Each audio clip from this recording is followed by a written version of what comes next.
is where the fun begins. A long time ago, in a galaxy far, far away. This is Rebel Force Radio. Your source for the Force. Star Wars news and commentary. With Jason Swank and Jimmy Mack. I've seen Star Wars 500 times. Star Wars #1! This station is now the ultimate power in the universe. I suggest we use it. Now it's time for Rebel Force Radio. We would be honored if you would join us.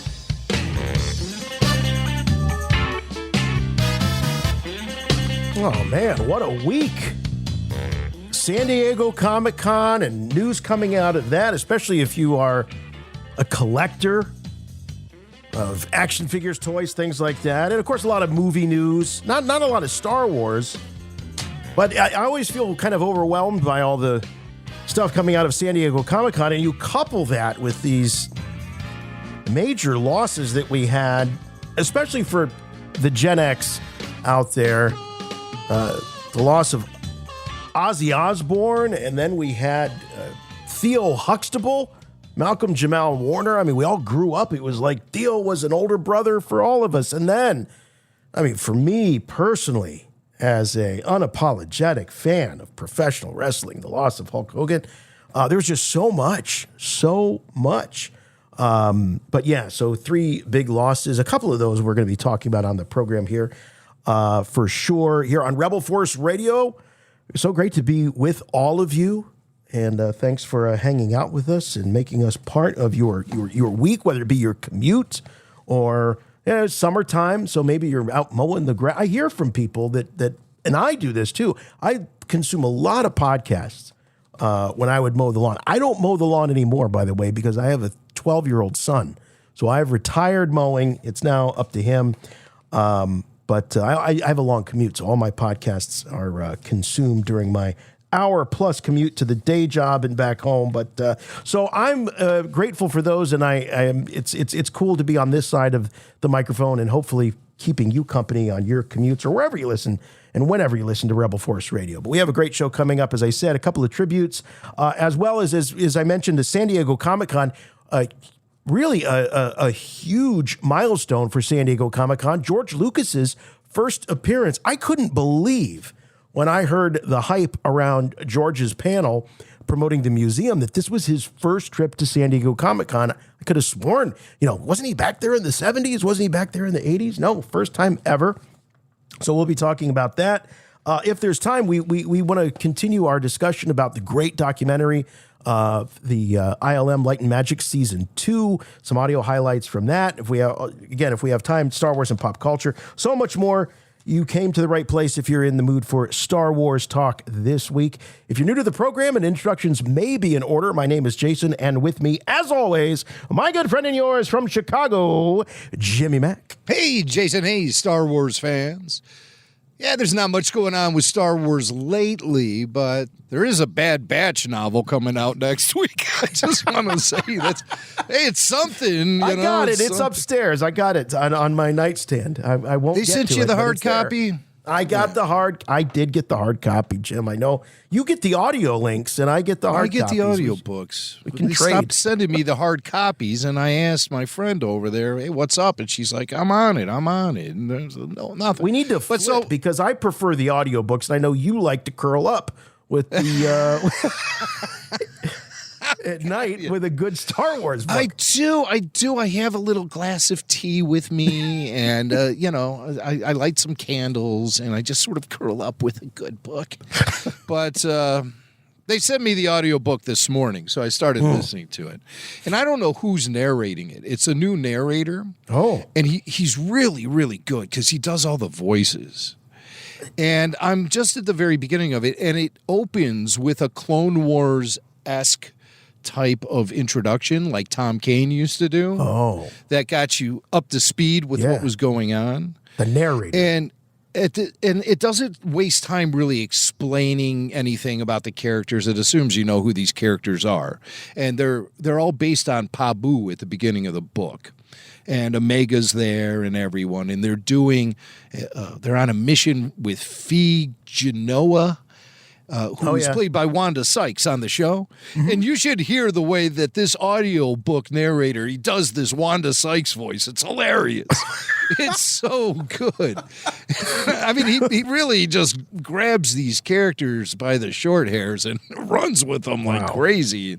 And they're all there, and they're on this, it begins with them on this undercover mission at some sort of big shot auction where all these bigwigs are making big bids on all of this stuff. Like there's even lightsabers being auctioned off. And I haven't gotten deep enough in the book to discover like why they're there or what's going on or anything. But just on first blush, maybe 3 chapters in, it's not bad.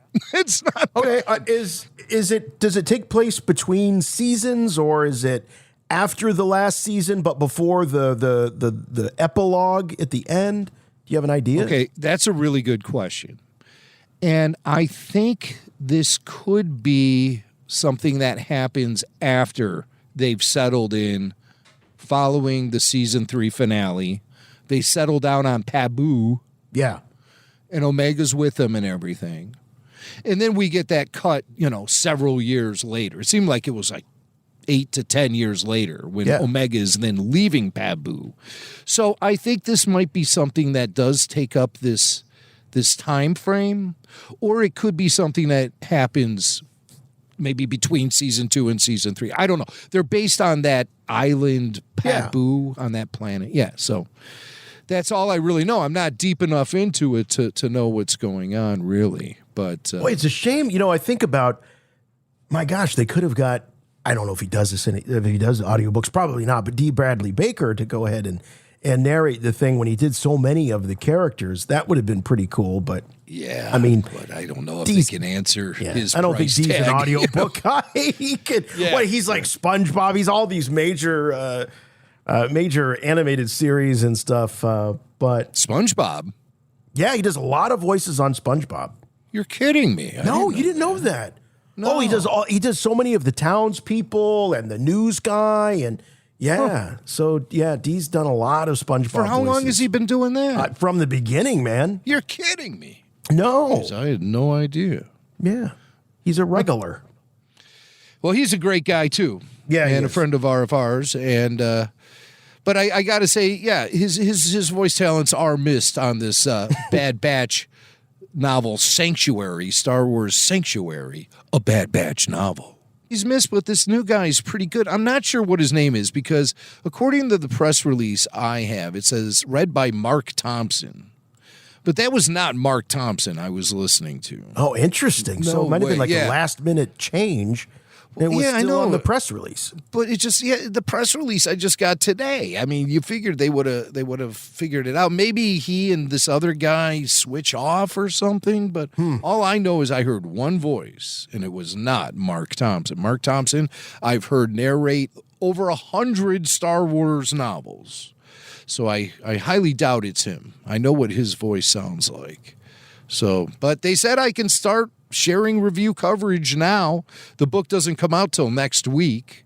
So August 5th is the date it gets released. So if you have a Bad Batch itch that needs scratching, pick up Star Wars Sanctuary, a Bad Batch novel from Random House Audio. Thank you to our friends from Penguin Random House too for floating this at me. I don't think those guys enough, but they're very good to us when it comes to things being released as far as Star Wars novels go. Yeah, it's very cool. It's good. It's always a surprise going out to the mailbox and there's a new Star Wars book. So you just thanked those folks, but Jim, I think there's maybe more thanks in order. Little birdie tells me that there was a little care package maybe that dropped off at RFR headquarters in Chicago. Yeah, RFR VIP Guillermo sent me a little something. So he sent me this box of stuff. I got it right here. USPS priority mail, so you know it's important. Oh, yeah. And the first thing I pull out of it is the Alden Ehrenreich Han Solo action figure. Oh, a Black Series edition. So he says in the note, I've heard you say many times how much you like Han Solo, so I included a one-of-a-kind action figure for you. One of a kind? And he says, when did I ever say I like Solo? I'm kind of notorious for not really enjoying that film. And then here's number two. I also tossed in another character from your favorite show. It's OSHA. Okay, From you're being the Acolyte. You're being trolled, I think here. I got Han. Look at Alden that. Han. I mean, listen, I got this guy. I'm a flyer. I'm a driver. I'm a flyer. And then I got Oshi. Oshi, remember you told me what PIP stands for? Don't say it on the air. Don't say it on the air. No, You don't remember? I just won't say it on air. Yeah, okay. And then he sent me, come on. Now I know I'm being trolled. Oh, okay. All right. Rose Yes, the Tico. Rose figure, Rose Tico from the Last Jedi line of 3 3/4 inch action figures. So across the scales, you got some 6-inch Black Series and the full classic 4-inch. But get ready. Oh, wait, there's more? Redemption. Oh, now we're talking Redemption. Look at that. Oh, yes. So from the Vintage Collection, the Grand Admiral Thrawn figure under the Star Wars Rebels banner. So And, well, that's he's great. he's cleaning out his closet of all of his doubles or something, or what's going on, or I'm being trolled or what. So it just says, he says, I also tossed in OSHA from your favorite show. Sorry, they're Black Series, but they were the only ones available, and they were on sale. Ha ha. Someone made a trip to Ollie's. Like Five Below. So he says, the Acolyte was not good at all. Felt weird even buying the figure, but I hope you enjoy the joke. If nothing else, they can serve as decoys for your dog to chew on or bait for sticky-fingered visitors. Oh, bait. Oh. Believe me, if they came here, the last thing they'd be grabbing is the Rose Tico action. But let's talk about the redemption. He says, I also included a Grand Admiral Thrawn figure since we were recently talking about him on RFR Q&A, a Patreon exclusive. I picked one up for myself too, so I guess I'm a collector now. So he also, but here's the thing that he sent me that I really love. He sent me this amazing Stein. Check that out. Check this big boy out.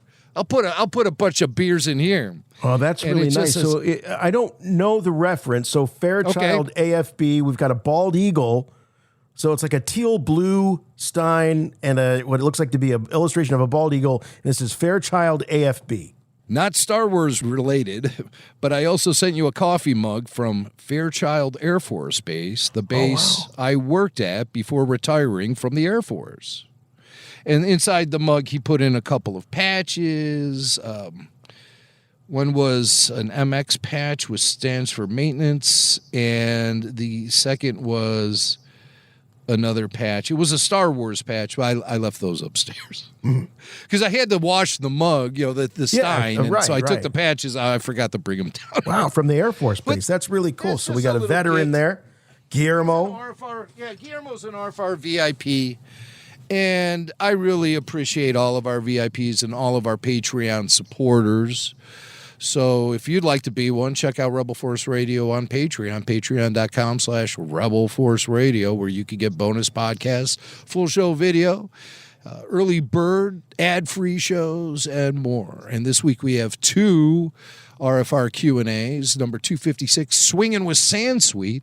Me and Turtle Wars talk all about the Rancho Obi-Wan Summer fundraiser, and he provides some recon for what we can expect when we go out there for RFR at Row in September. And we talk about the Star Wars Coke cans. Have you found any of those, Sway? Oh, yeah. I was so tempted to buy the whole case. And then I started doing a little research in the store, and I realized, all right, so there's some that are on the cans, some that are on the bottles, some that are on the diet, and it just, I got very overwhelmed. So I just said, okay, I can't do this. Well, I drink Coke anyway, so there's no like change in my habits or anything. So it's just I'm getting Star Wars bonuses. The 2 cans I've been able to find are Kylo Ren and Darth Maul. Those are the only two I Those have. are pretty I haven't gone badass out on a cans. hunt. Those two characters in particular look awesome with the red and the black. That's pretty cool. So I'm going to try to hunt some of them down maybe this weekend. That's kind of a fun little thing to do, go on a little Coca-Cola Star Wars Coke can safari. It doesn't cost you much to collect them, and then you get nice refreshment as well from the cool soda taste of Coca-Cola. And me and Turtle Wars also talk a little bit about Ozzy Osbourne, who we're going to talk about here in a few minutes. Plus, there's full show video of that Q&A along with a photo gallery. And then we also had a full report from San Diego Comic-Con with Tanya. Oh, how great. Our VIP Tanya was out there. She's a San Diego veteran of San Diegoan. Yeah, she is. And she also went to the Rancho Obi-Wan Summer Social. So she's been everywhere, man. Yeah. She's been everywhere. And she gives a really, really great breakdown of Star Wars at San Diego Comic-Con, including there's a video review of the Lucasfilm Pavilion as they were celebrating 20 years of Star Wars animation. She was there for George Lucas's very first ever SDCC appearance. And she even went to some sort of Pac-Man pop-up experience somewhere. Wow. So she's had a wild summer. Hey, man. look, it's She's Pinky had a the wild Ghost here. What is this, like a cookie or looks pretty cool? Yeah. She got a cookie made out of Pinky from Pac-Man. That was worth it right there. That was worth it for Tanya. But she's awesome. Both she and Turtle Wars will be joining us at Rancho Obi-Wan in September, along with probably the largest gathering of RFR VIPs in one place that's ever happened. Billy Mack will be there. Puppet Lando will be there. Lots of friends of the show. And, of course, the great Steve Sansweet. Star Wars fandom legend. Yeah. Stephen J. He taught us all how to fan, man. Well, he taught us how to do it the right way. He organized it. Yeah. He was the first person I ever heard refer to Star Wars collecting as a field. The field of Star Wars collecting. I'm like, oh my God. I went and told my wife. I'm like, I'm a member of a field. I'm part of a field. She goes, why don't you go out to the field right now and stand out there? Leave me alone. So that's what's going on over on Patreon. Patreon.com/Rebel Force Radio. Very, very cool. All right. Well, we got to do it. It was, like I said at the top of the show, a rough week for Gen X. So. All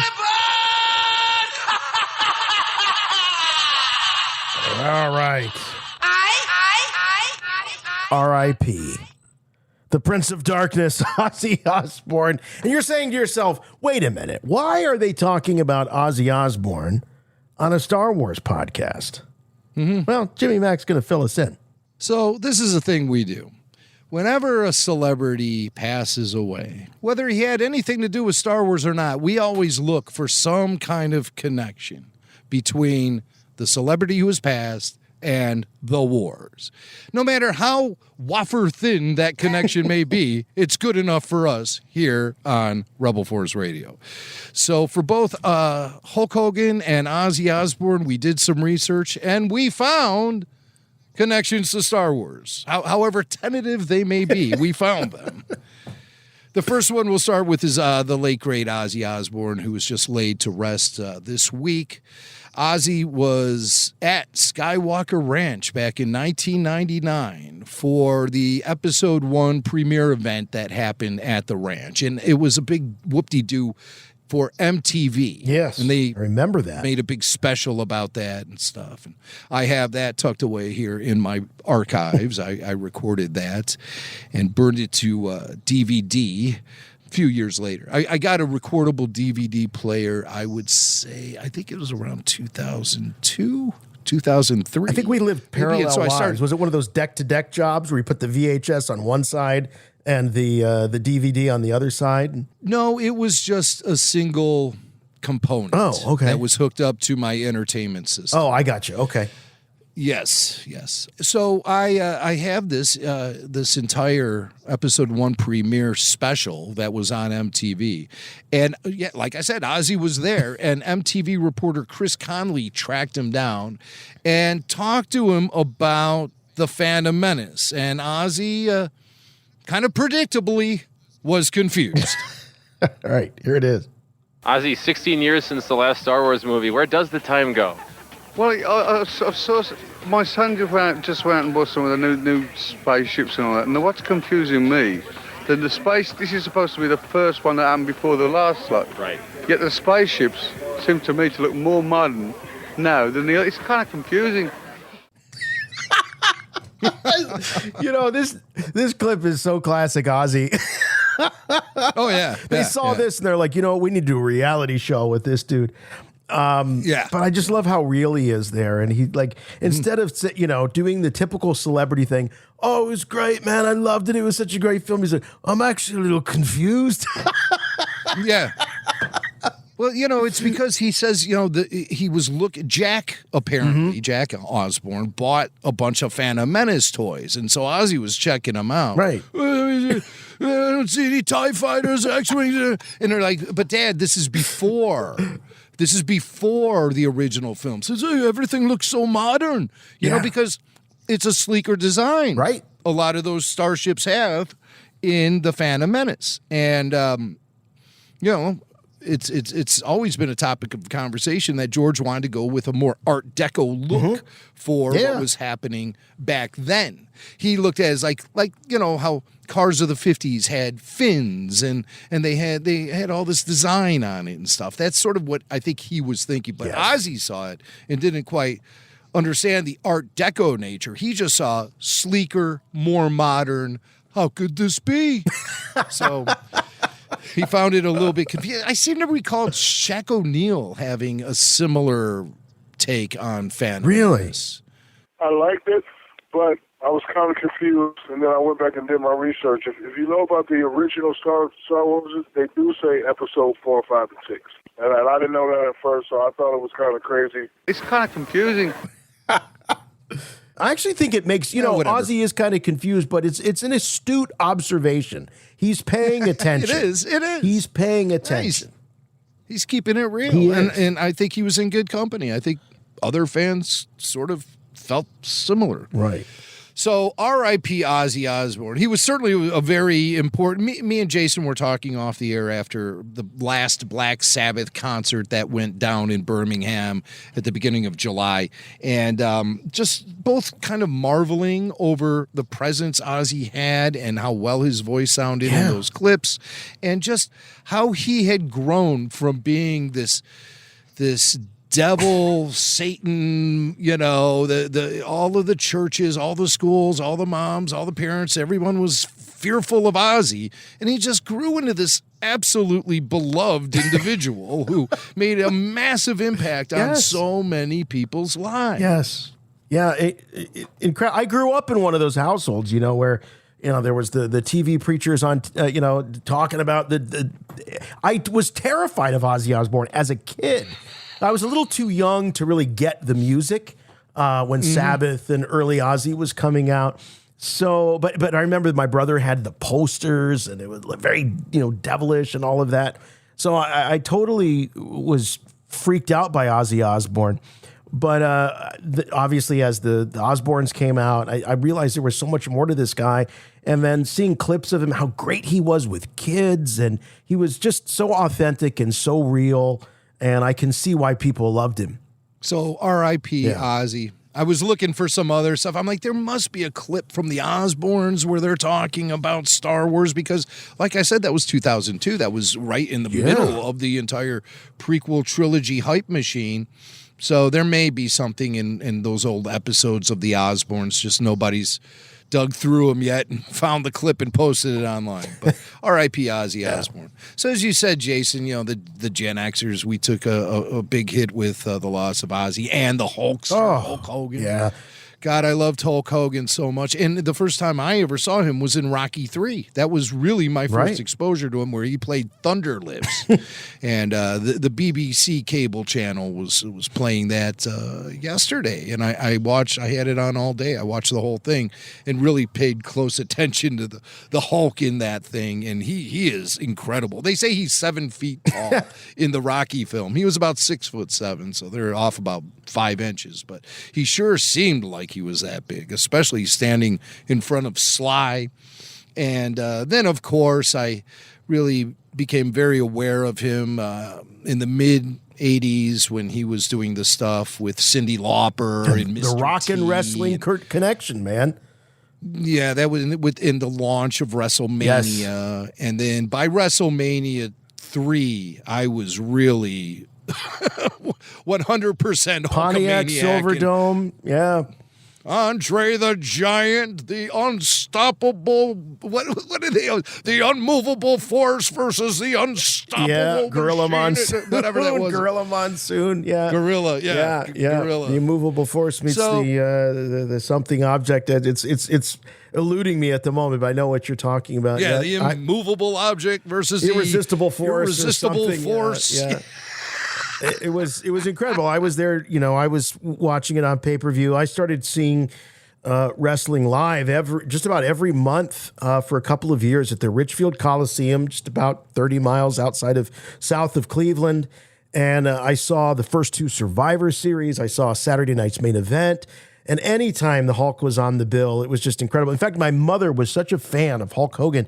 And I don't know why she was wearing high heels, but she had high heels on.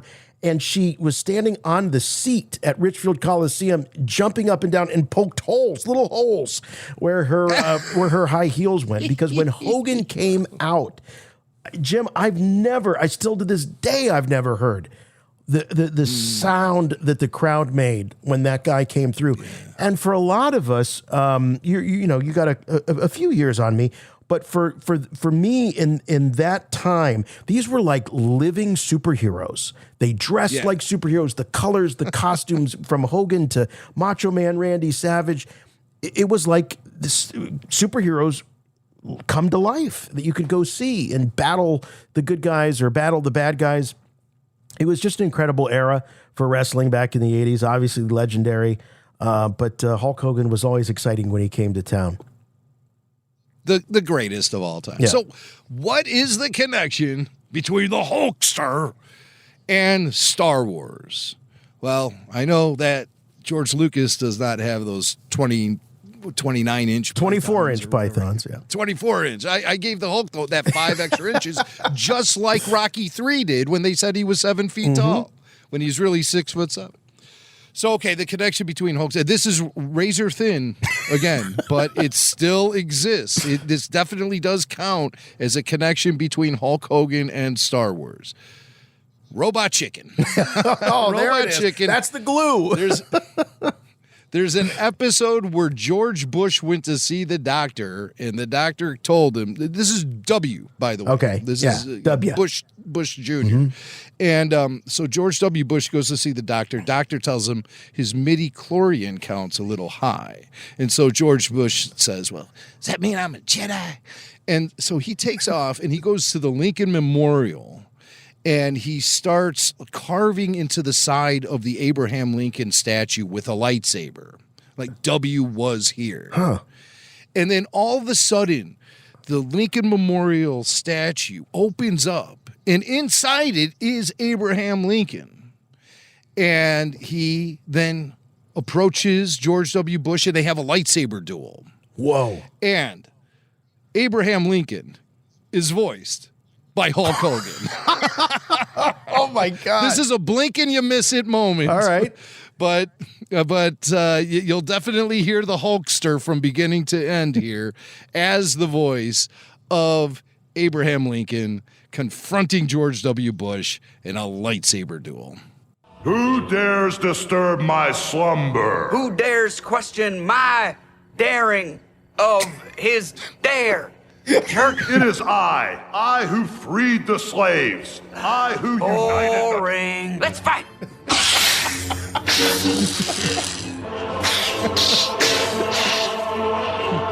If you strike me down, I shall become... Wait a minute, let me finish. That'll teach you, George Washington.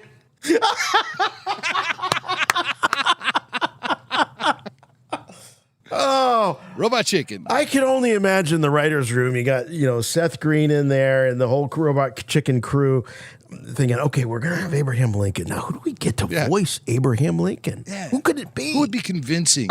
Who would be convincing as a resurrected Abraham Lincoln wielding a lightsaber against George W. Bush? Who's the best pick? Of course, Hulk Hogan, don't you know? But you can clearly hear the Hulkster in that performance. The Hulkster, man. He's not disguising his voice or anything. No. He's pure Hulk. But I just love it. If you strike me down, I shall. Wait, let me finish. Take that, George Washington. Wow. Just pop So- culture. But two huge pop culture icons, two of the biggest in their fields. There's nobody, I don't think, that matters more to metal music of that era than Ozzy Osbourne, and nobody, in far as sports entertainment, professional wrestling, that mattered more than Hulk Hogan. So, huge losses. Well, both were like the godfathers of their craft, Yes. really. To anybody who considered themselves part of that generation and the generations to follow. Huge. The double-bladed lightsaber, when you absolutely, positively got to kill every droid in the room, except no substitutes. Rebel Force Radio. It's kind of confusing. Let's check in with what's on your mind and listener mail. You must contact me. Play back the entire message. What message? Message after the message. The Emperor commands you to make contact with him. It's a trick. Send no reply.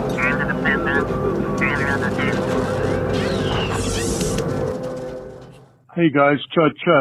This is Jim Johnson calling from California. Hey, I was wondering, do you guys have any news or anything concerning the new Star Wars movie, the new Jedi Order, coming out in May of next year? Haven't really heard too much. I guess they haven't really put out anything on it that I know of. Just wondering if you guys had any insight on what it's going to be about.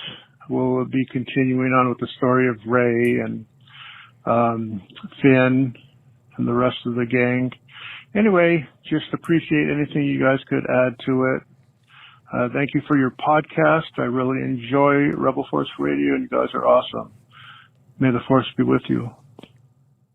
Well, thank you very much for the question, and thanks for the props. Jim, there's so much going on with Mandalorian and Grogu, which is coming out next May in 2026. And then, of course, the Star Wars Starfighter, the Sean Levy film with Ryan Gosling. I mean, that's going to be the big 50th anniversary release in May 2027.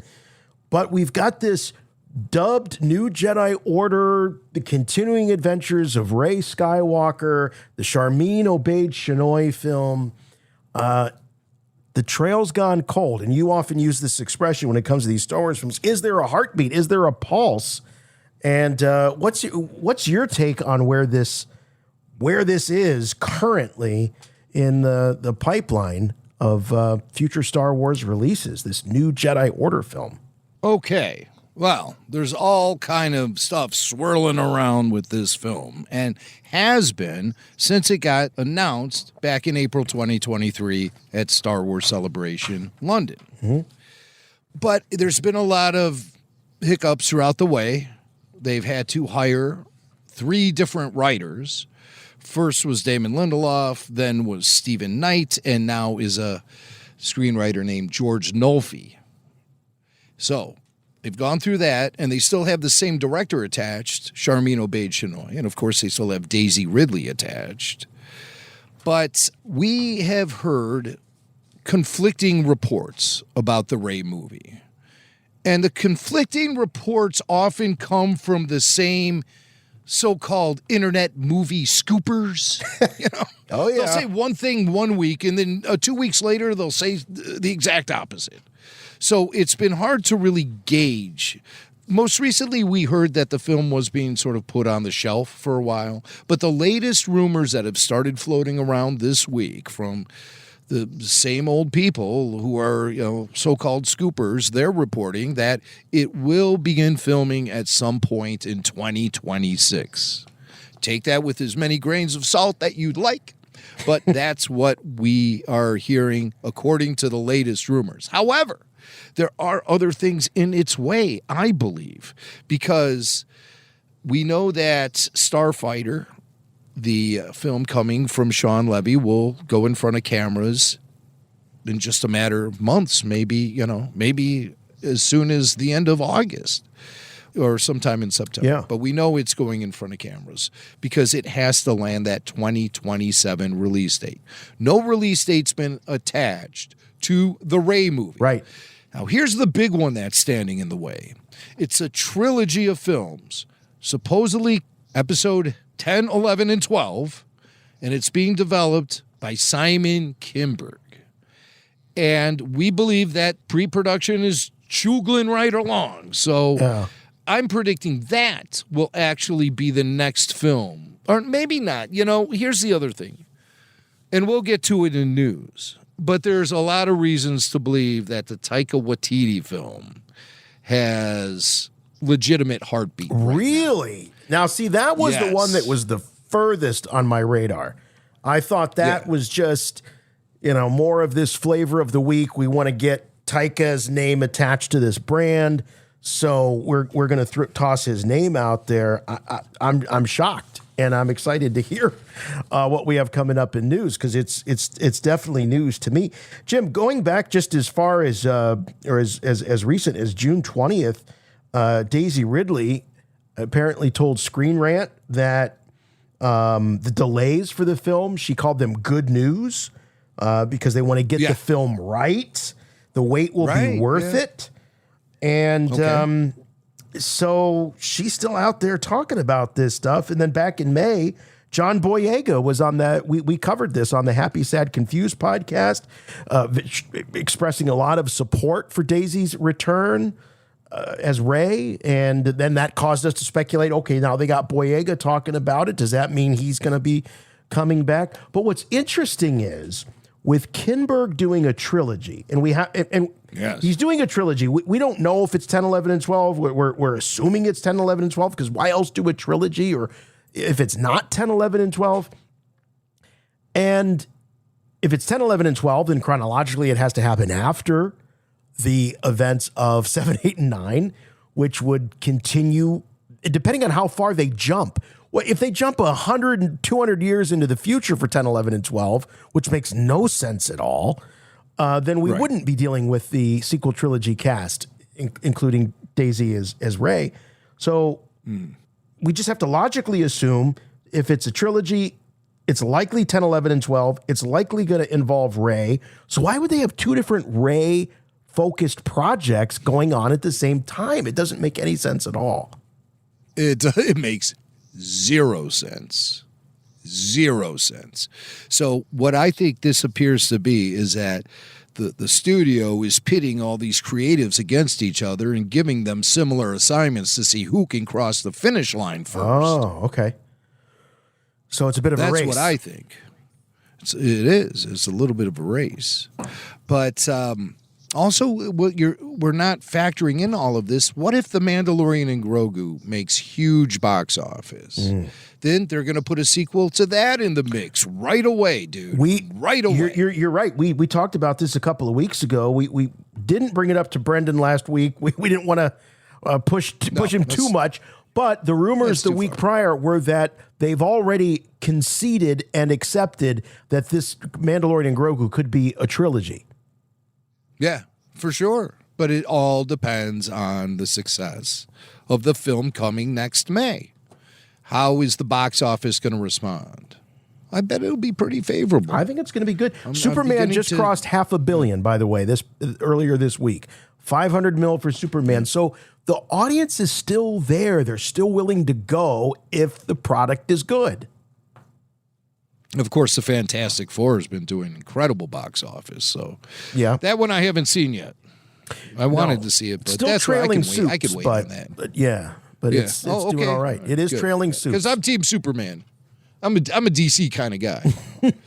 I mean, not strictly, but I would say a lot of my loyalties lie with DC. Yeah, and Superman. So did you hear the rumor that there may be a crossover? By the way, DC Marvel crossover. That James Gunn is talking to the Marvel folks, and that's percolating out there. That would be the smartest thing. That would be the smartest thing to do. DC Marvel of all crossover. Time, I think it's a no-brainer, actually. I mean, that would be fantastic. Always exciting whenever things like that happened in the comic book pages. So, there was a Spider-Man versus Superman comic back in the 70s. And then in the 90s, there was a whole ton of Marvel DC crossovers. I think they should dust that idea off again and bring it to feature films. That would be incredible. It'd be huge. But as far as Star Wars goes, the Daisy Ridley conundrum that we've been facing. I mean, that's Daisy Ridley probably looks in the mirror and says the same thing to herself, but she calls it the Star Wars conundrum. And it's really confusing what they're trying to do with what they consider their most valuable current asset, the character of Rey. You do want to take advantage of these actors while they're still in their prime and still fully embody the characters as we know them. Because as we've seen, when you bring them back 30 years later, it can be a slippery slope at times. It sure can. So, I don't think we need to wait 30 years before we bring these characters back for a trilogy. And they've come a long way. I look at things like Andor, obviously the Mandalorian, even aspects of Kenobi and Boba Fett, Book of Boba Fett, that maybe they've learned some lessons, and when they get out there on the big screen again, that they'll be ready. They'll be ready for prime time. A lot riding on Mando and Grogu, man. A lot riding on that, I think. Yeah, sure. I mean, it'll be the first Star Wars film in 7 years by the time it hits the screen. So that's a long time between films. When you knocked out 5 feature films in like the course of 4 years. Yeah. Then you take 7 years off. It's like, wow. Again, Lucasfilm likes to jerk us around as fans. They really, really... I mean, look at all the projects that are in place right now. You have an Ahsoka series that takes place after the events of Return of the Jedi. You have the Mandalorian and Grogu film, which takes place after the Return of the Jedi. Okay, there's a little bit of steadiness, a little bit of consistency there. Then you have a James Mangold film, which happens 25,000 years before the original trilogy. And then you're going to follow that up with a film that happens after the sequel trilogy. Yeah. And then you want to do a Rey film that happens after the sequel trilogy. And again, we don't know where the Simon Kinberg trilogy will land, but smart money says it'll be after the sequel trilogy. Sure. So we're getting jerked around in all these different directions. I really wish Lucasfilm would just settle down and build a foundation. I know I sound like a stupid broken. No, but it's so true. It's so true that I don't think that the audience wants to be jerked around this way. I hear from what I consider more casual Star Wars fans all the time that every time there's a new Disney Plus series, they're excited for it, but they go, all right, tell me when this takes place. What do I need to know? And this whole idea, Jim, of homework as it relates to our entertainment is starting to become a story outside of Star Wars. It's starting to become a story within the Marvel universe. And I think it's because DC has this clean slate that they're working from, and then it's being compared to these others where there's a lot of pre-learning, I don't know what it is, but it does feel like homework at times. Yeah, you have to know this mythology, have it all in place to understand this stuff, and then you pay $15 for the movie, $20 for concessions, and you're sitting there. If you missed one of these seasons of one of these shows, you're like, I don't get any of this. It's kind of confusing. And so Kevin Feige was doing Marvel presentations at San Diego Comic-Con. He even spoke of, in very favorable terms, of how you don't need to do your homework to go see the new Fantastic Four film. And that was something that was a virtue for the Fantastic Four film. So I think that that's really going to be setting the pace for a lot of the ways franchise entertainment approaches this. The mythology can only get so dense and the storytelling can only get so deep before it starts getting crushed under its own weight. And we have witnessed that over the last 5 years, throughout the streaming era, etc. Let's face it, originally Lucasfilm started to shy away from the Roman numerals because they felt like the Roman numerals were implying you had a lot of homework to do. If Simon Kinberg comes out with episode 10, then what are people going to really be thinking to themselves? Well, geez, I got to watch these 9 movies to have this film make sense to me. Well, of course they are. That's only natural. They're all not super fans like we are and the listeners to this show. You know, they haven't all been loyal to Star Wars for the past 48 years like we have, and the listeners to this show. So we have to be sympathetic about that, I think. And I think the only way that these franchises are going to survive is by pulling back on the reins a little bit as far as how deep they go with the mythology. Yeah, no, I couldn't agree more. But now everything has a verse. You know, coming out of, I couldn't believe this. Everything has a universe. When I say verse, coming out of SDCC, did you know that there's a Jason verse?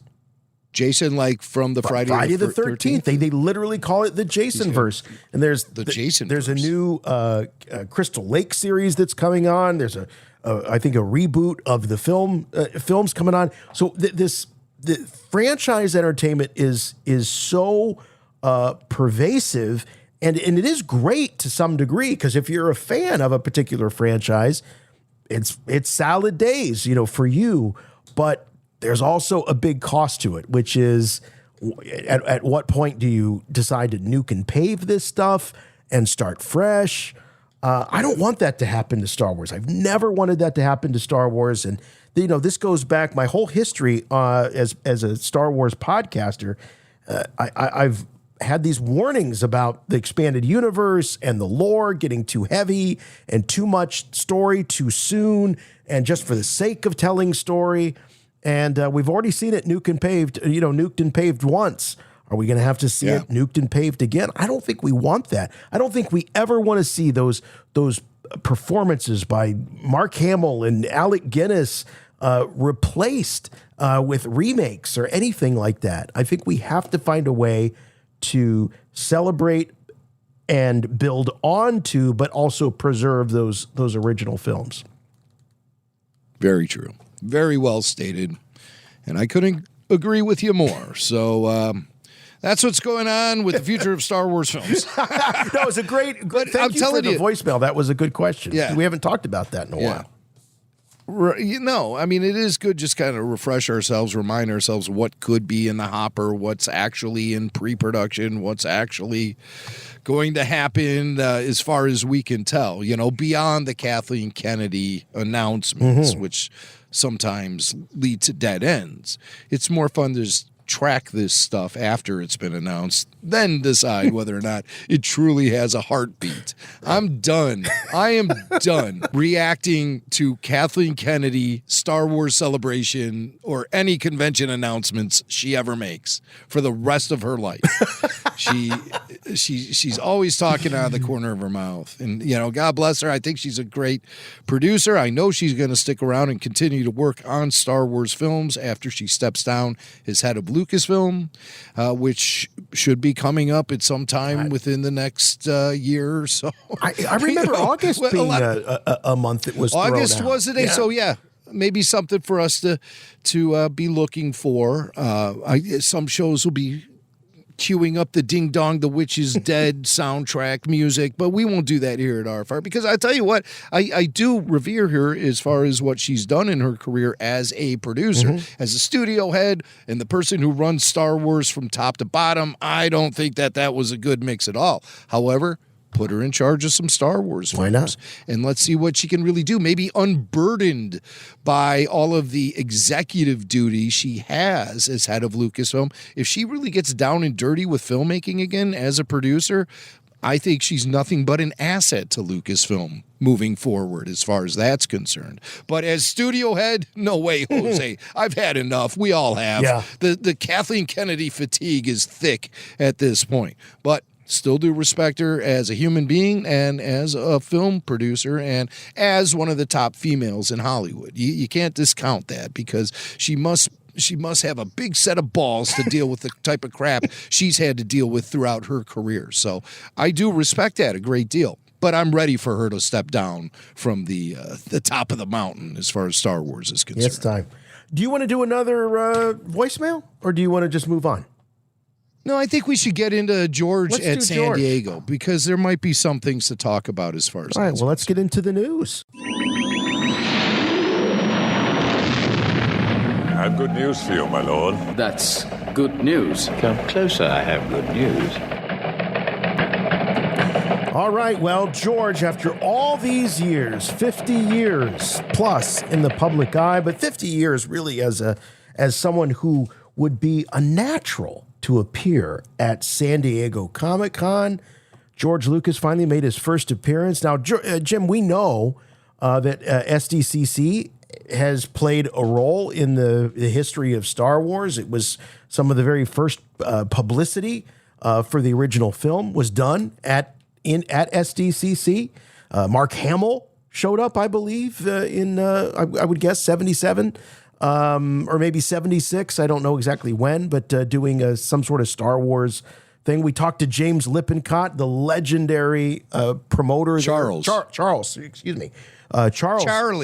Lippincott, the legendary what a guy he was. Original PR guy behind Star Wars, and SDCC was definitely a venue for movies like Star Wars. They knew that at the time in the late 70s, but hard to believe that George has never made an appearance. We've had the opportunity to see him at Star Wars Celebration a couple times over the years, but never at SDCC. And he made his big debut promoting the George Lucas Museum of Narrative Art. And this has been a drama all to itself. Someday I think they should make a great documentary about all of, I think it'd be fantastic, about the history of making this happen. I was fascinated just watching our own Jedi Council thread of text messages as you and our buddy FJ were going back and forth talking about the whole history. So much of it I forgot. And it all leads to this panel where they're now finally ready to actually go out and actually promote this thing, and with this panel. So there's a lot of hype, a lot of build up. Did it live up to the hype? I don't know. Well, but it's just the rock star George Lucas appearance, where people can say, I was in the same room as George Lucas. And I mean, that means a lot to a lot of people. I was able to give George Lucas a standing ovation. I was able to pay back my respects to him. Meanwhile, George always looks like he doesn't give two F's what you think. And that is part of his thing. Yeah, he does. And I think he does. And I don't know if it's part of the audio, but I believe it will be. I pulled a couple of highlights, big long chunks of George talking. At the very beginning, it was kind of fresh. And then in the second half of the panel, it started becoming a little bit redundant. And there was a lot of repetition going on. Yeah, the whole thing was only like 45 minutes. It sort of fizzled. It was really quick. But when George did speak at the beginning, George never spoke about Star Wars once. No. As far as I can remember. Nope, he sure didn't. But he spoke as a collector, a filmmaker, a creative, a billionaire,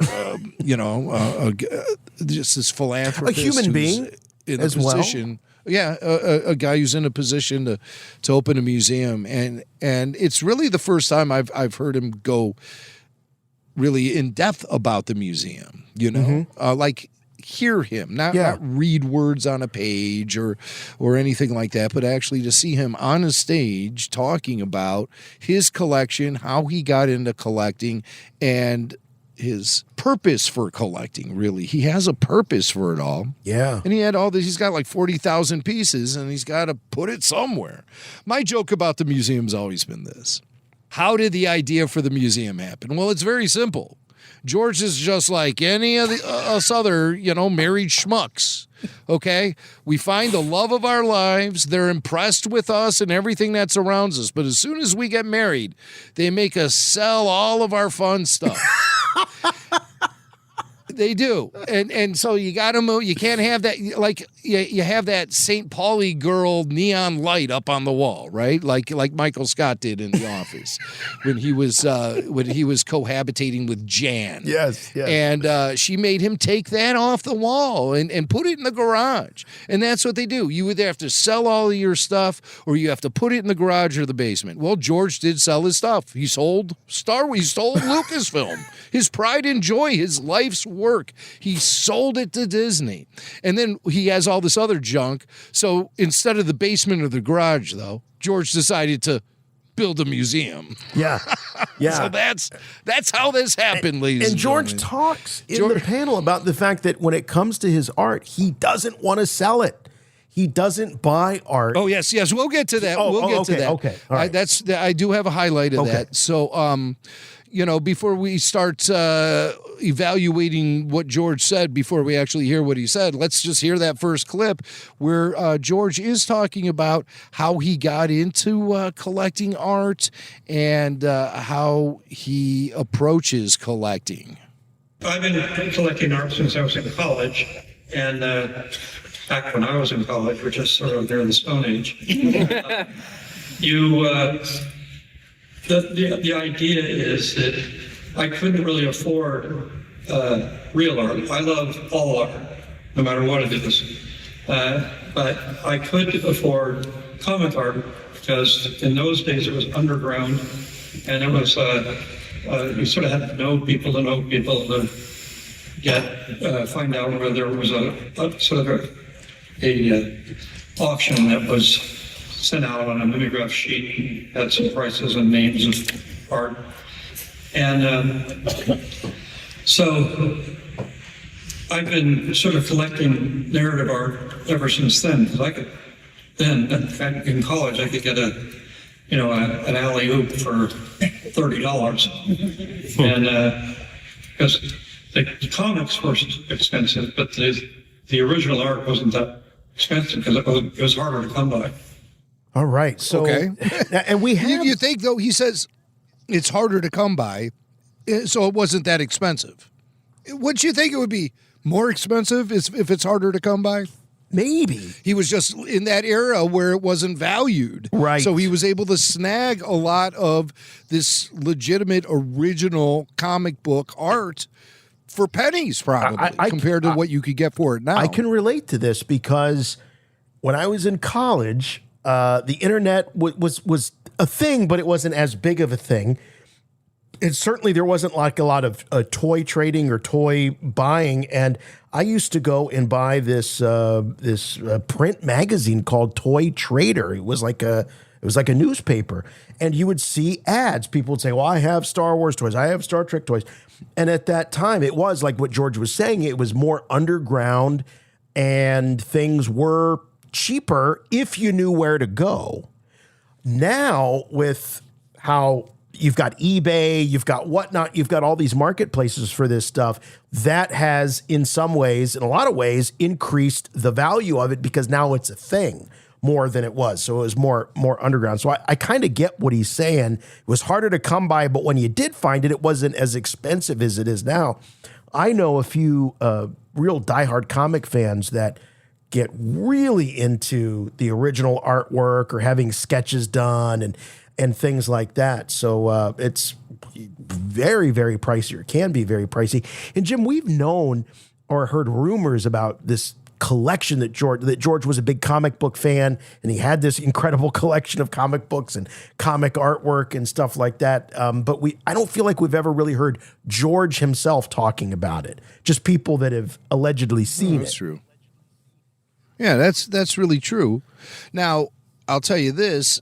In the Lucasfilm campuses, on the hallway walls, George displays his international film poster collection, which is said to be the largest international film poster collection in the world. So cool to see. Now, whether or not this stuff is going to be circulated out of the Lucasfilm campuses and into the museum, that remains to be seen. But George Lucas owns all of those buildings that Lucasfilm campus currently inhabitates. Is that a word? Inhabits. No. inhabits. Yeah, I know. Inhabitates. Why did I add the Tate? What a jerk. But it's fun. George, he's the landlord, so he has his film poster collection. And when you're in there, if you're with somebody who is like an employee or whatever, they'll ask you, please do not take pictures of George Lucas's international film poster I just want to say what's so cool about the international film posters is I remember when we were walking around there, you take a movie like, the original Universal monsters, Frankenstein or Dracula, and those posters are so iconic. And that would be somewhat, I don't want to say boring, but kind of boring to have up on the walls because you've seen it so much. So the international posters are it's like seeing something old, but for the very first time. It's really, really cool to see these international posters and how they treated these iconic films and stuff rather than just what we've grown up and have become accustomed to. So it was like seeing all that really cool stuff, but in a new way.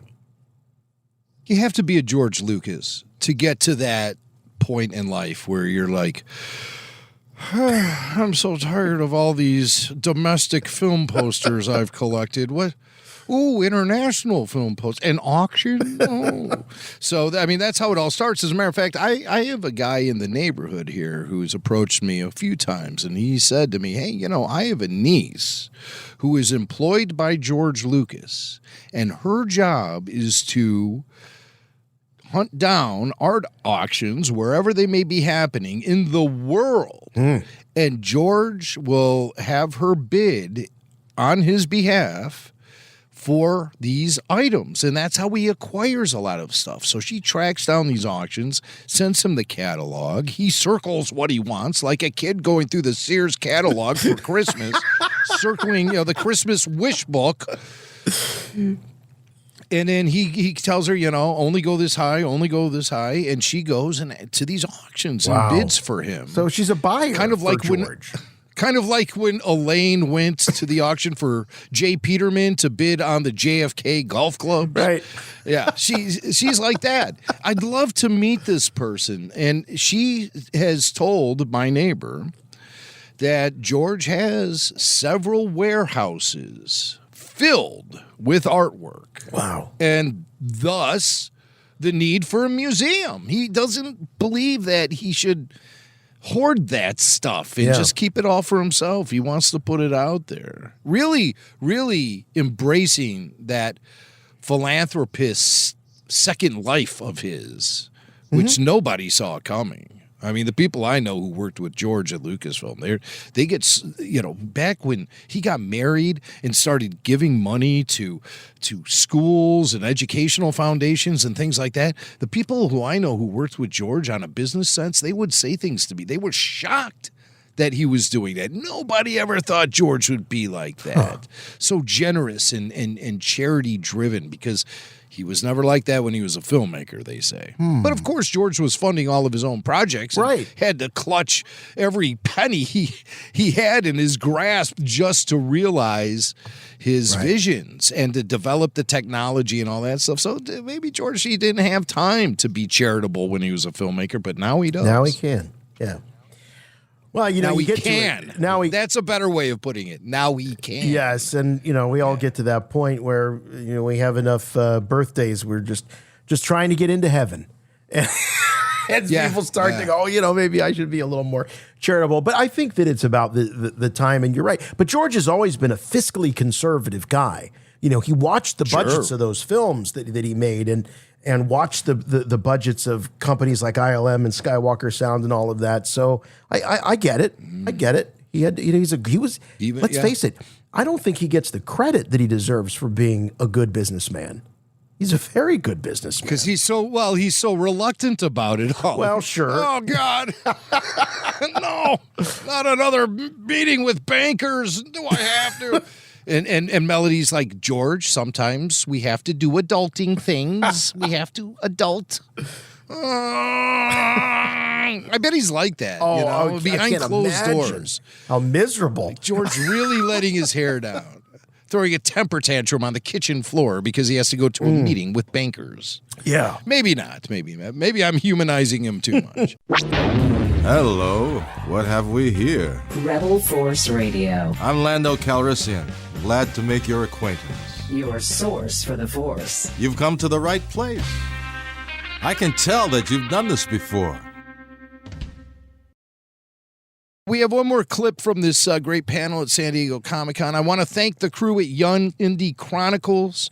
They gave us video and audio of the panel. They were there. Remember, they're the guys who did that Rick McCallum interview great guys. this year. It's great guys, awesome supporters of Rebel Force Radio, members of the Patreon community, etc. So be sure to check out the Young Indie Chronicles YouTube channel to watch the whole thing. They got the whole panel there, so you can hear from other people outside of George. We only focus on George around here, but Guillermo del Toro was up there talking about what? I don't know. And then Doug Chang was up there, and he was laying down some pretty interesting tidbits of information. Also, he announced he has an art book coming out, The Art of Doug Chang, a 2-volume set. Looks pretty interesting. I mean, the man is, I don't know how comfortable he would be by hearing this, but I consider him to be the heir apparent to Ralph McQuarrie himself. So, you know, as far as his impact on Star Wars goes in the modern era, it's you can't even measure it. And he seems like a real nice, cool, down-to-earth kind of guy. We've never talked to him here on RFR. I did put in a request once. I had a contact for him and reached out to him directly.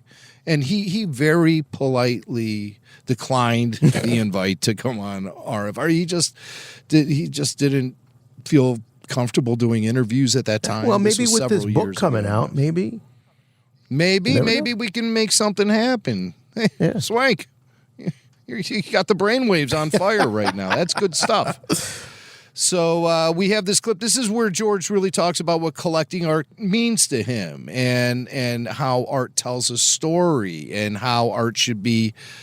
To him, the purity of collecting art is going beyond looking at things like investment. And he talks about it in this clip. You managed to collect upwards of 40,000 pieces of art. Yeah, I've been doing this for 50 years now. And then it occurred to me that what am I going to do with it all? Because I refuse to sell it. I'm not one of the typical high art collectors who buys and then you come back 5 years later and you say, what happened to that painting you bought? That was so beautiful. No, I sold it for $10 million. I made a lot of money on it. I said, I could never do that. It just is not what I think art is. I think it's more about... I think it's more about a connection, an emotional connection with the work, not how much it cost or what celebrity did it or whatever. It's more a personal thing. And I don't think it's anything that anybody else can tell you. That's art. That's not art. It doesn't work that way. If you have an emotional connection, then it's art. If you don't, then just move on to the next painting. And it's the idea that people can tell you what art is and talk about it. I've discovered just from my experience of making movies and things that, other people's opinions don't mean much. The only thing that really means something is what you do and what you feel about it. And then if you see that other people react to it in a very emotional way, then you say, well, I did my job, that was good. But when people come who say they're experts and they say, oh, that's not art, that's not this, that's tough. And I've worked with hundreds of illustrators in my life, and they're all brilliant, they're all great, but they don't get recognized for anything. So this is sort of a temple to the people's art. Yeah, that quote got a lot of airplay on various news coverage and stuff. That's a good headline right there. And in fact, it could be sort of a slogan for the museum itself. Yeah, perhaps. But, he's speaking from experience. I think he's directly addressing those who criticize Star Wars and didn't see it as a work of art. The people who say, oh, it's just made to sell toys. Right. Things like that. Yes. The people who say things like that, George is responding to them. He says it doesn't matter what they think as far as he's concerned. Only thing that matters is what he thinks. He says if people think positively about his work, then he feels good, like he's done his job. Yeah. But when people speak negatively of it and place it in a category that is like a lower art form or however they want, or not art at all, then George takes exception to that. And so he's building this museum as a giant middle finger to all of those critics. Maybe that's going to be the shape of the building, Jim, is just a... Yeah, if you look at it, from a certain angle, like aerial photography looking down on it, it does look like a middle finger right there next to the LA Coliseum. But that's how I look at it. He's speaking from experience, specifically things like Star Wars. Maybe he's thinking a little bit about Willow, but mostly Star Wars. He never says Star Wars Not once one time in the entire panel. He speaks about the films he made and as a filmmaker and the movies I made, but never addressing Star Wars, and he doesn't really have to. So that's interesting to hear him address at least what his motivation is behind this entire museum. Beyond the whole, put all that crap in the basement or stick it out in the garage. Oh, I'll build a museum. I still think there's some. I think there's some truth to your theory. I really do. But I again, on a very, very small scale, I can understand what George is saying. As a collector myself of toys. A lot of Star Wars, a lot of things other than Star Wars. I am, within the last year, I would say I'm starting to get better at being able to choose the things more carefully based on the emotional connection I have with them. I've gotten away from this idea that I have to get, one of everything, or I have to have, because there's just in Star Wars alone, there's so many different shows, different eras, and it's unrealistic to think that or not just unrealistic, but kind of unreasonable to think that I can just get everything. What's the point? I'm getting close to 50 years old. So I'm much more motivated by these things that I feel like I have a connection to, this character, this movie, this whatever it is. So I feel like I'm getting better at that. And I never approach it from, what do I think this will be worth someday? I think it was the great Steve Sansweet that said, when people shove a Star Wars collectible in his face and say, what is this worth? And he always says, it's worth what someone's willing to pay you for it. There's no absolute. There's no absolute truth or absolute value. I've been able to moderately successfully break away from making blind purchases of Star Wars crap that I don't personally have a connection to. Case in point, today I got my very first Acolyte action figure, and it was sent to me as a joke. It's a gift. As a joke. So, I can't even not collect what I don't want to collect. But yeah, to have that connection is what's most important. It is. And I do look at it, all of this merch and stuff that we purchase and buy and everything. I do have the sensibilities of an art collector when I consider this stuff. I look at it, I appreciate it, I look at it from different angles and under different lighting, and it's something that brings me a sense of joy and connection to Star Wars to begin with. And so I think that does serve its purpose as art beyond just being merch. And so you want to take that kind of approach to anything you collect. If you collect it, you're saying to yourself, this has value. But what's better value? Dollar signs or personal connection? And then that's the question I think the true art collector will ask himself. I think if you go with personal connection, it's a much more pure and integrity-filled sort of approach to take to collecting art or anything. So. I agree. And speaking of collecting, did you hear what the big Haslab announcement was at San Diego Comic-Con? I sure did. I really did. I was a little disappointed. There were a lot of things on my list that I would have much rather have seen as the Haslab. I mean, this comes after The Barge, which did successfully fund. The Ghost, which successfully funded. The only Star Wars, there are two Star Wars Haslabs that I don't believe funded. One was the Black Series 6-inch scaled Rancor, which looked amazing, but the practicality of it, and I'm a Black Series fan and collector, where in the hell were you going to put this thing? And then the Reva was Saber, the Inquisitor Saber. The nonsensical spinning lightsaber, which is really one of Dave Filoni's low points. Let's just face it, because he obviously gave that sucker the green light. And what makes it even more cringy is when the Inquisitors use it as a helicopter to fly. It's bad. It's not such good. a silly, bad concept. But what's with all the disrespect to the lightsaber happening in the Disney era? What's up with all of this disrespect? This saber is your life.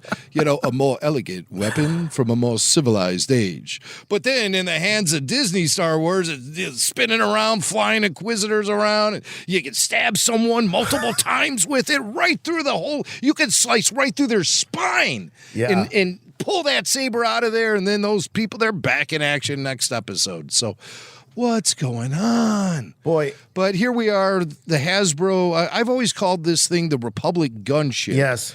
They call it the Vintage Collection LAAT / I Gunship. Yeah.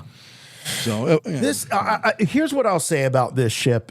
In talking to fans that really connected to the prequel trilogy, so the prequel generation, I would call it, and that. And even into the Clone Wars, maybe even more strongly in that Clone Wars generation, this ship, the gunship, is hugely popular. And I think for original trilogy era fans like us, Jim, I don't think we quite understand it. I think in some ways this is the Millennium Falcon for that generation of fans. I think it's enormously popular. Yes, I do believe so. I don't think it has that sort of. I don't think it has the character or personality of a Millennium Falcon. Nor did we spend much time in it. Nor does the interior have any notable features. But if you are a Clone Wars era, prequel era fan, this ship brought so much adventure, so much excitement. It was huge. I guess it's hard for us to put ourselves in that position, but of all of the prequel era vehicle possibilities, I think that this was, if you were just going to limit yourself to prequel era vehicles, this was a smart play by Hasbro. I think this will fund. I think it'll be tight. It'll be, but I'm telling you, those prequel Clone Wars era fans love this ship. Well, they announced it over the weekend, and as we're rolling in toward the end of this week, it's only at about 2,600 backers, and it needs 8,000. So I imagine it's going to go through a dry spell for quite a while, and then at the very end, there'll be a mad push. Usually that's how it goes. Will happen. Yeah. But it won't unlock the tiers. I predict that. I agree with you. And the tiers themselves are lackluster. They are very lame Jedi Knights action figures that have all been released previously as well. And that don't have a gunship connection, which is baffling. And they don't have any connection. None whatsoever. At least you see someone like Kit Fisto get off of one of those ships, or Ki-Adi-Mundi. But you never see Coleman Trebor get off one of those. Nor do you see Agent Kolar get off one of those ships. And I mean, these are really like 9th-rate Jedi Council members to begin with. CC-10, all right, I'll put it, he's 8th rate. But the other two are 9th rate. And they're never going to reach these goals. And I hear what you're saying about the Republic gunship. And I also understand there is a void with all of these Haslabs. There's never been a solid prequel/Clone Wars offering. Never. Right. But I think if I was going to give up something to make the ultimate edition of something, I would have gone for that Naboo starship and really make an awesome mirrored version of that with the mirrored exterior and go all the way with electronic lights and sounds, which, by the way, this Republic gunship does not have at a $450 price tag. Right. It does not have any electronics. That's laughable. The price tag alone on this is laughable. It is. It's $450, and that's unreasonable. I think there's price gouging going big time on this thing, and I just, even if I wanted it, I doubt I would back it based on the price alone. I'm still kind of licking my wounds from that Mos Eisley Cantina offering from last year. Which we did. And I did just get notification that it's coming soon. It's going to be getting delivered soon, right? Did you get that email? Yeah, I did, and they actually showed the packaging. So I'm going to show it up here for those of you Patreon All Access members here. So this is the packaging for the Mos Eisley Cantina, very vintage with the double racetrack design. I kind of dig it. I like it. I think the box is very cool.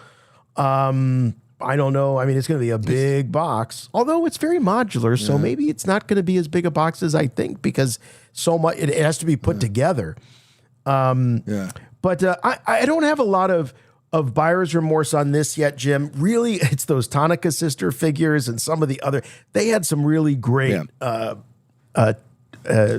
gold tier add-ons with some of the figures. So I'm glad. I think all but one ended up getting funded, and that one I do think is going to come out actually.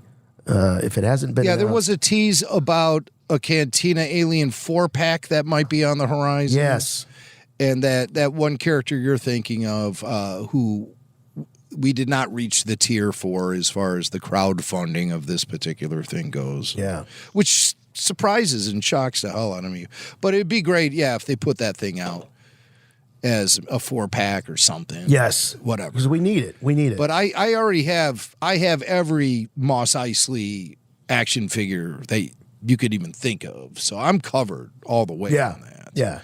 There are too many denizens of the cantina that I don't own in plastic form. So I'm looking forward to setting that thing up. And, of course, that packaging is a little misleading because of the way they have it lit.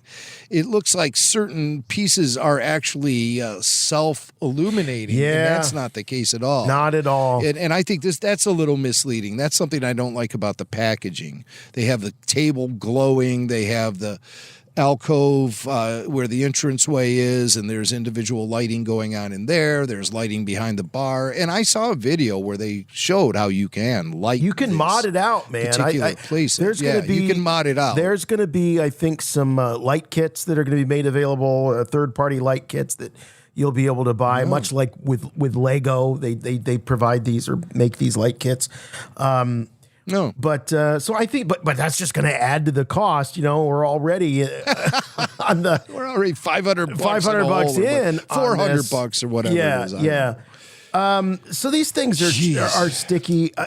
When you think about the gunship again, 8,000 units.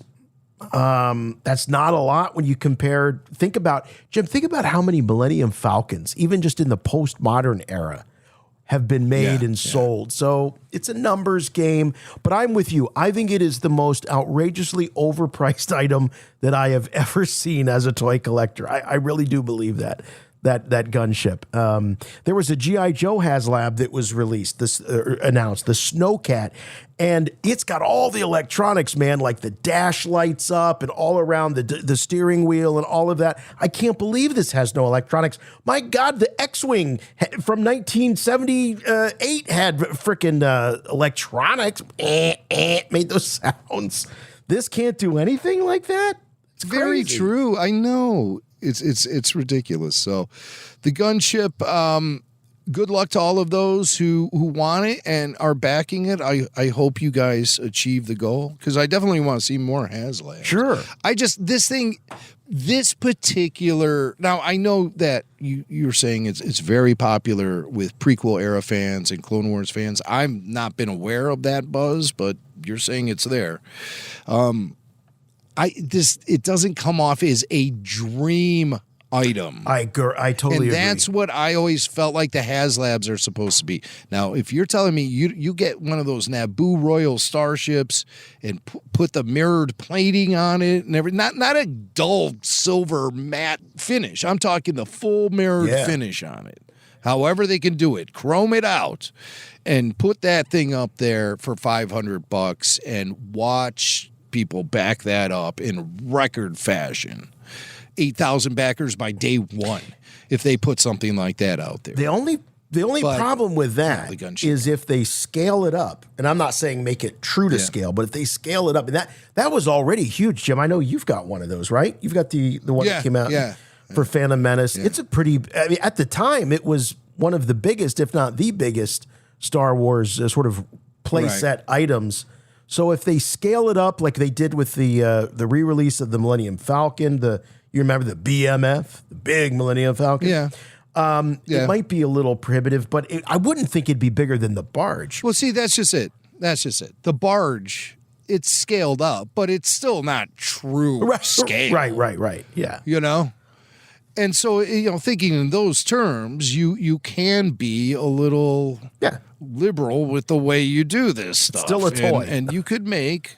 or even make it the size of the one that originally was released back in 1999, maybe slightly larger. But I'm telling you, if you put that mirrored chrome finish on it, people will go bananas, berserk, crazy for it. And do figures that we haven't ever had or haven't had in a long time. You could easily include all of the droids that are in there with R2. Yes.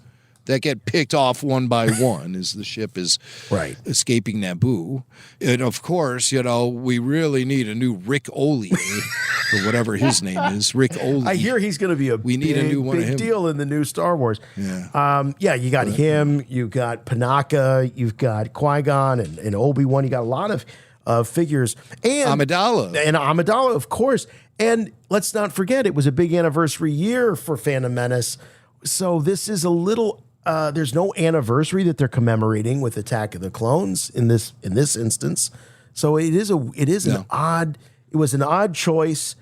But I will say this: I'll go on record and say, if you're holding out for a Death Star, I think we're absolutely going to get it for the 50th anniversary. I don't know if it's going to be if that'll be the 2026 Haslab going into 27, possibly. But it's on the horizon. I have heard that they've had a prototype for years knocking around in Hasbro for the Dream Death Star. So I do think that's going to happen.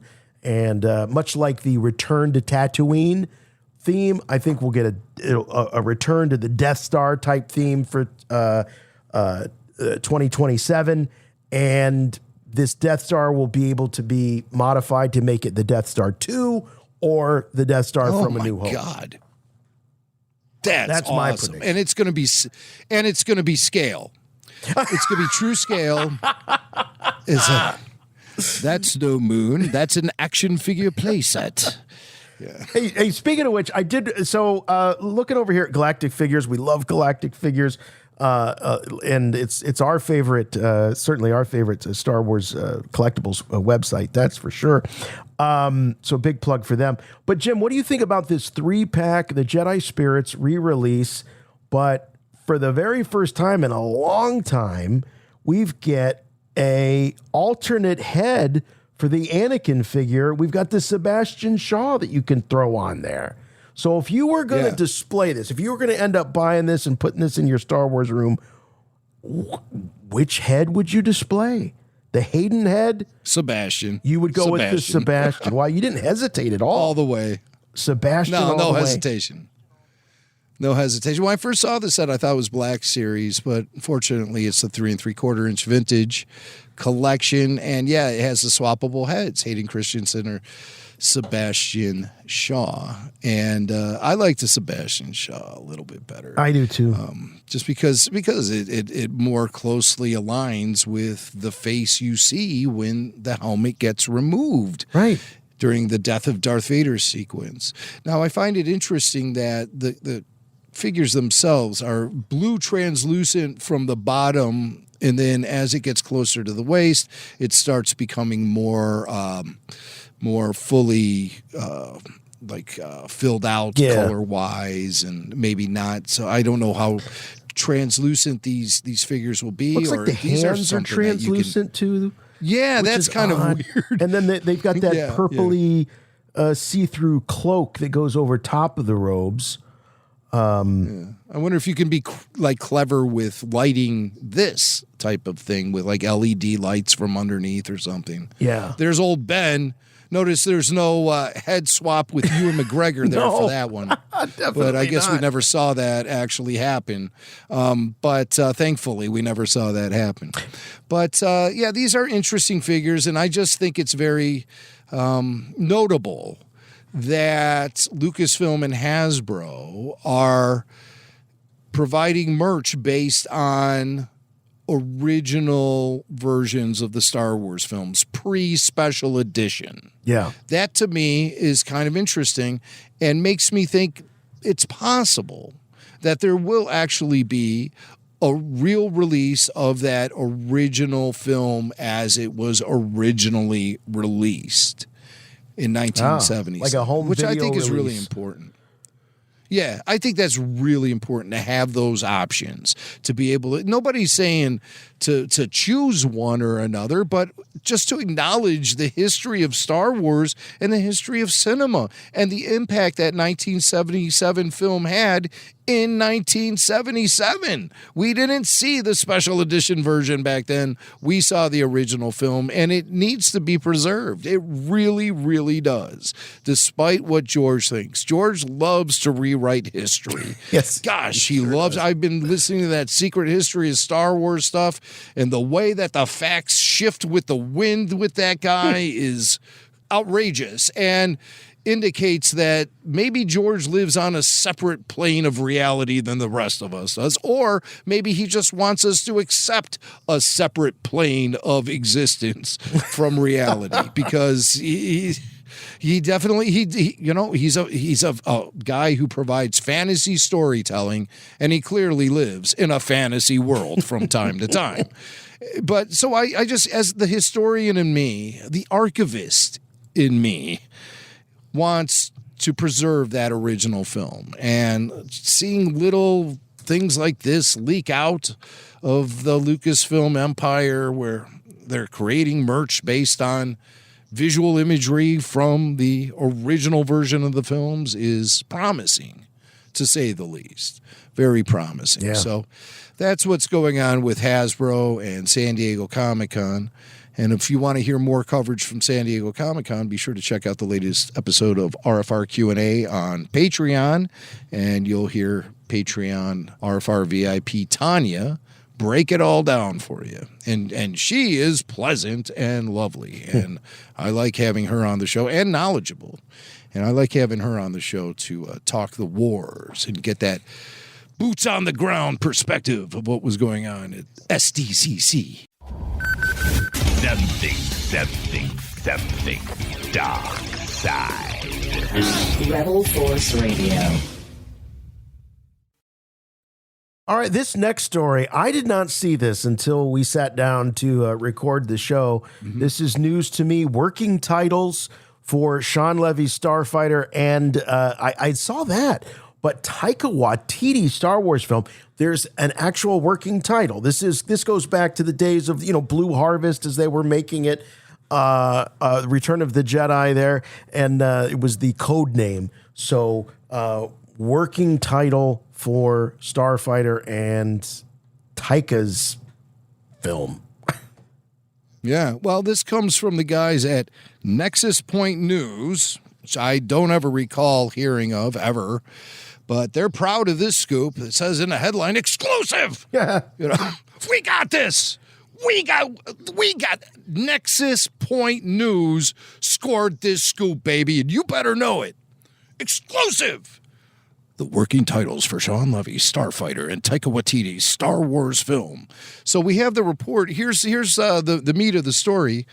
Kyber Mist is the working title for Star Wars Starfighter, which is very interesting that in their working title they would actually include Star Wars terminology, Kyber Mist.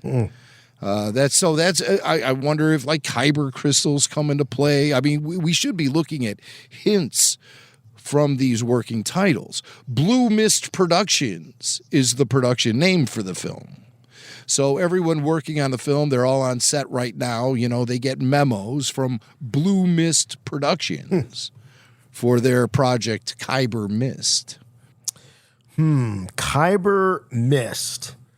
It is weird because, you know, Blue Harvest had nothing to do with Return of the Jedi. So it was secret and they were able to keep it. Was it horror beyond imagination? Was that the slug line for Blue Harvest? Yes. Yes. So yeah, it's an odd play that they would use Star Wars terminology to sort of disguise the film. Kyber Mist, is there anything to be gleaned from that? I don't think so. I think they just chose two words that sounded kind of cool together. Do you think there's something to this in terms of clues that we might glean for the story? It's possible. It's possible. I mean, it just seems like it's just so interesting and so just on the nose, Kyber Mist. And we know that Disney Lucasfilm has just been madly fascinated with Kyber crystals. You know, there are these just certain things that have been floating around Star Wars for a real long time that Disney Star Wars has completely blown up into these massive things. Kyber crystals being one of them. Blue milk being another one of them. Han Solo's dice being another one. I mean, there's all these just little things that I've noticed over the years. To the point that they actually remade the dice. The original dice were just like dice that you'd get with a board game with the dots, and then they had to become Orabesh symbols when it came back around for the Force Awakens.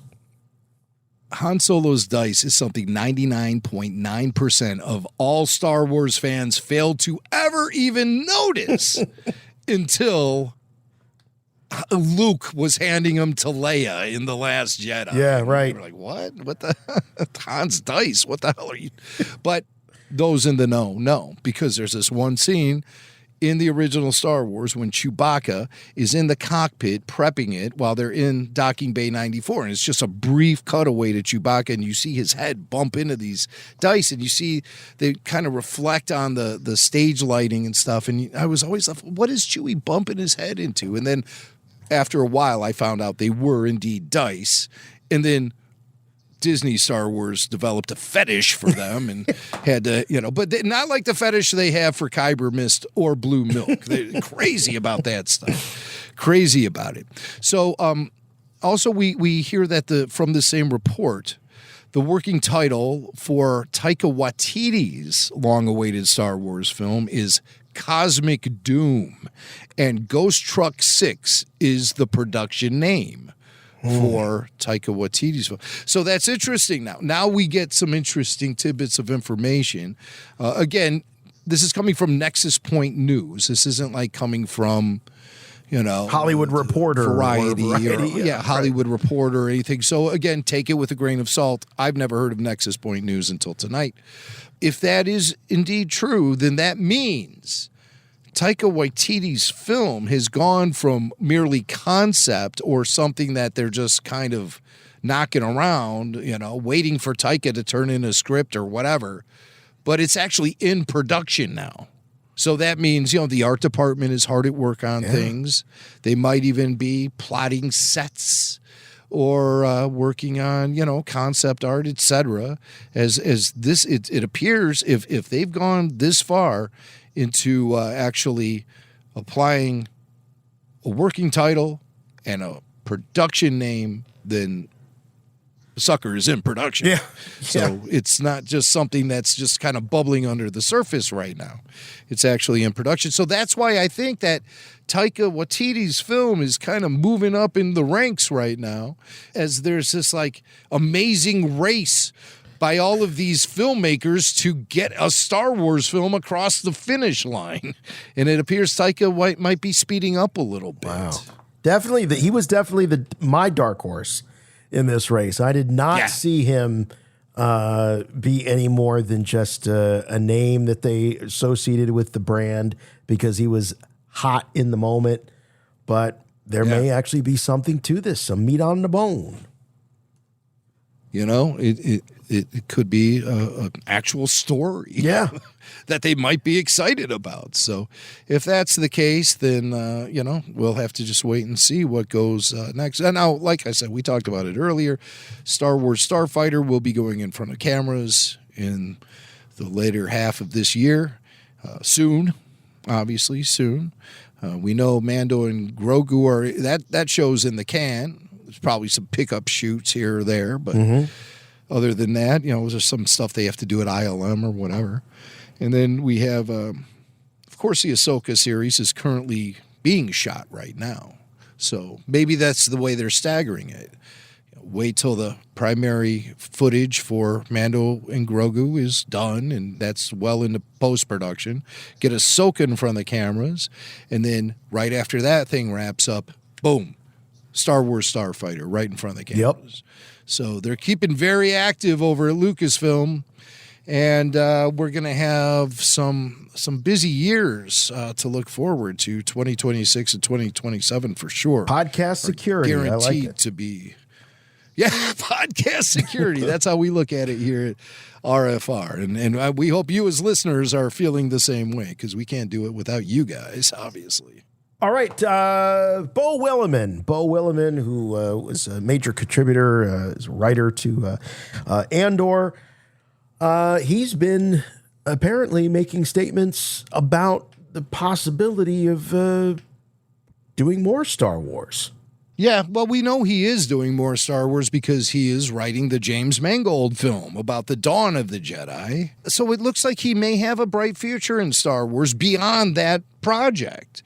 So he talked recently with The Playlist, and they asked him for an update on the Mangold film, and obviously his comments are very brief, and let's hear them, and maybe we could get a sense of the vibe he's feeling as he's working on this Dawn of the Jedi film. I can go as far as to say that James and I have been working on a script for a while, but that's about as much as I can say. But so I'm still in the Star Wars universe at the moment, and it's fun being here. Gosh, I actually forgot that he was working on that. So, and now I recall we were like, okay, well, this is in good hands. We've got an Andor writer attached to this thing, and we've got a very capable director in James Mangold. So, I think there's a lot of reason to be excited about this. But he went further than that, though, Jim. He went further and said that maybe there might be more Star Wars television work, perhaps. Well, or anything really. I mean, let's face it, Andor into the fate or the Dawn of the Jedi film. I mean, maybe he might become something of a regular around Star Wars storytelling if it really clicks with him. He says he's having a ton of fun doing it. So they ask him flat out, well, is there going to be more Star Wars even following the James Mangold film? I'd always be down for that. Yeah, I've had a blast working on Andor, and I've got my hands full with my current commitment with James. Yeah. So that's my first priority. But would I answer that phone call? Absolutely, I would. Well, enthusiastically says yes, and he says, when he says things like "I got my hands full with the film with James," that's a good thing. They're busy. They're actively working on this thing. It's a full-time gig for him working on this new Star Wars movie. That's exciting. Yeah, we don't know anything about a working title for the film nor a production name. No. Dawn of the Jedi gets thrown around there an awful lot, but that isn't necessarily going to be the name of the film. I personally like it, Dawn of the Jedi. But then you start running into a case of like, well, what is every Star Wars film title going to have the word Jedi in it? And we've already had 2 of them. So, I mean, are we going to keep just hitting that hammer on the anvil over and over and over again? Or are we going to come up with something maybe a little bit more original? So it could be, who knows what they're going to call it. I say call it Star Wars BC. You remember the old comic strip, BC? Yeah. Star Wars. Did George say something about collecting alley-oop artwork? He said alley-oop. Alley-oop. He did say... There's a bunch of original Charles Schultz Peanuts comic strips that are going to, or artwork from comic strips that are going to be there. The very first sketch of not Buck Rogers, the other one, Flash Gordon. Flash Gordon is going to be there. So major. Oh, yeah, we didn't even talk about all the things that were revealed to be in the Lucas Museum. I guess we didn't, did we? They talked about it in the panel and showed some stuff on screen in the sizzle reel. But, there's going to be the concept art and, of course, the maquettes. There you go. The maquettes are going to be there. We love it. Even the ones that, like, George rejected. No, try again. Take this, take the lips off of this one and the butt off of that one, and I really don't like this one except for the elbows. Put the elbows on the hippopotamus character. Yikes. Yeah. But so he's going to have that. There's going to be props from original trilogy and the prequel era. There's going to be no sequel trilogy or streaming show stuff on display in this museum. It's going to be all George Lucas Star Wars, including Luke's land speeder, including General Grievous's wheel bike from Revenge of the Sith, including Anakin Skywalker's Naboo Starfighter. Well, it's not Anakin's, but it's the one he was supposed to sit in to be safe, and he press the buttons, and then all of a sudden he's blowing up Trade Federation gunship.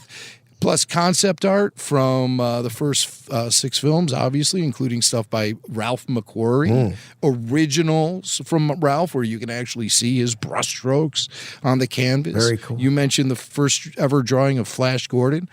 Original art for Iron Man's first cover back from 1968.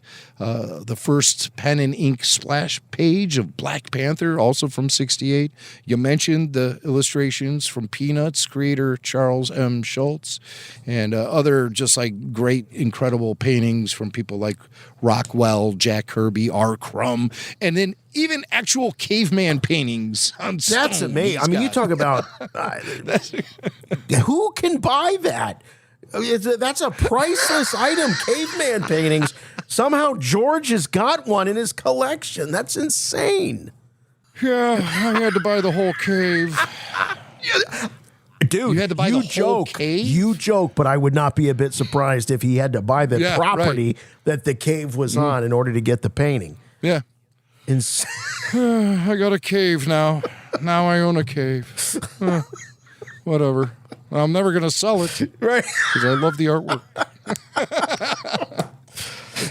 Crappy investment anyway. It's a freaking cave. I would imagine, though, that a lot of that stuff that's in those archives, the Lucasfilm archives, props and costumes and things are going to eventually make their way into the museum.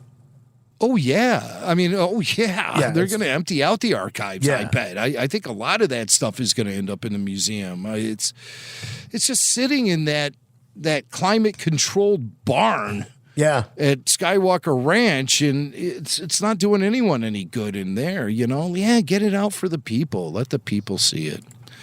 Hey, we have one more story before we wrap up, and we're a little overdue in paying tribute to this particular actor, but Admiral Piet is no longer with us, Jason. I know.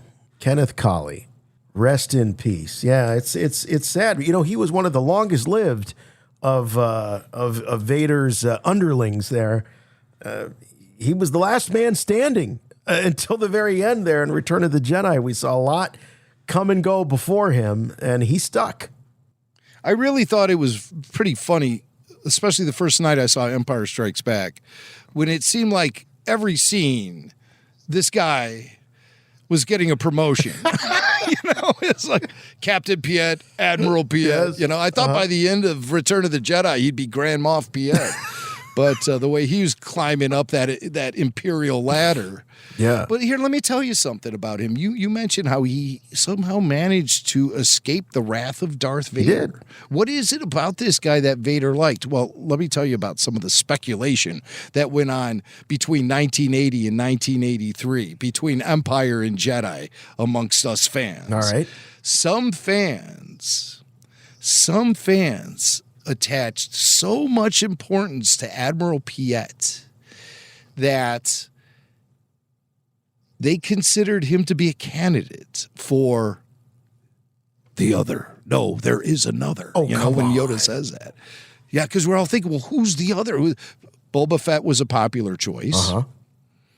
I could see that. But Admiral flippin' Piet. This guy? Was considered by some, there would be like some big reveal that he is not an Imperial. He's a double agent. He's actually like a Jedi working undercover for the Empire. It's the only thing that could explain why Vader never killed him. Because Vader maybe couldn't kill him. I know. We were out of our minds back then. We didn't have the internet. Okay? It was just a bunch of kids on playgrounds talking. We didn't even have adults. I mean, this guy. There were no adult fans. This guy's so milquetoast and vanilla. I mean, I can't. Hey, Jason, show some respect. I know. The man just passed away. He did. Kenneth Colley. And he's not milquetoast. He's British. Okay.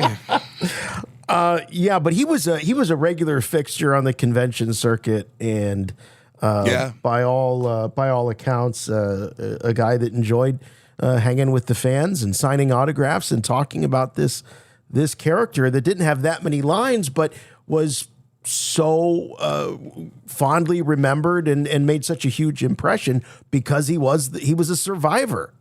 Yeah, he was.